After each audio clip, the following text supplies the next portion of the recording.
For those people that are going to, not do it right away, but that are actually going to start getting on other people's shows, how can they, since it's going to be the first couple, what are some things they need to do to be prepared and to be the best guest where they provide, great value to the show, but also it drives business to them?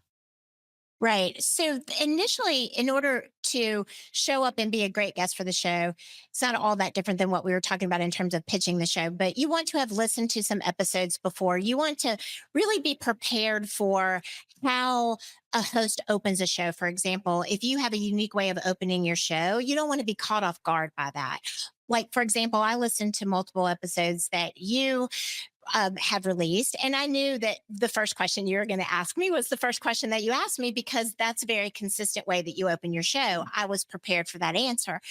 If you always end your show in a certain way by asking rapid fire questions or a two or three very specific questions that you consistently ask in every episode, then that's something that a guest would want to know in advance so that they're not caught off guard and they can come and be their best selves. But as you also indicated, it is a great opportunity as a strategic source. Let me say that three times really fast. A I have the same. I couldn't do that either. I trip over strategic my source of revenue, but it's such a great thing to say. Strategic source of revenue. You want to be sure that you're also being able to come across to the audience without it being an infomercial. You want to share education. You want to share inspiration. You want to share really relevant information about you and your business, but not in a way that's going to be an entire conversation around a sales pitch for you and your business.